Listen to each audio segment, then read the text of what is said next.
24 કલાક ટ્રાફિકથી ધમધમતા અને હાર્દ સમાન ગણાતા સ્ટેશન રોડ વિસ્તારનો સ્વામી વિવેકાનંદ સર્કલ હવે ધીમે ધીમે બ્લેક સ્પોટ અકસ્માત માટે બનતું હોય તેવું દ્રશ્યો સામે આવી રહ્યા છે। આ તાજા તસવીર આજની છે।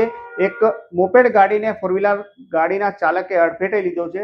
સદભાગ્ય બનાવમાં કોઈ જાનહાનિ બનવા પામી નથી, પરંતુ આ ઘટના આજે નવી નથી। આ અગાઉ પણ હમણાં તમે બેકગ્રાઉન્ડ જો બીજા દ્રશ્યો અમે તમને બતાવી રહ્યા છીએ।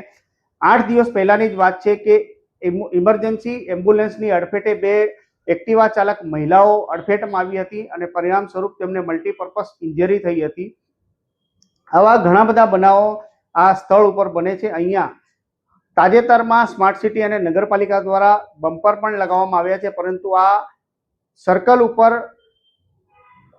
ઉપરથી પસાર થતા વાહન ચાલકો એકબીજાથી સંતુલન ગુમાવી બેસે છે, કોન્ફિડન્સ નથી રહેતું, પરિણામ સ્વરૂપ અકસ્માત થાય છે। આ અકસ્માતમાં કોઈનું જીવ જાય તે પહેલા અહીંયા એક સૌથી અગત્યની બાબત પોલીસ પોઈન્ટ મૂકવાની જરૂર છે। સાથે જ અહીંયા બેરિકેડિંગ કરીને અહીંયાથી વાહન ચાલકો સલામત રીતે અહીંયાથી વાહન એક રસ્તાથી બીજે રસ્તે જઈ શકે તેવા પ્રકારની વ્યવસ્થા દાહોદ નગરપાલિકા અથવા પોલીસ તંત્ર દ્વારા કરવાની તાતી જરૂરિયાત છે।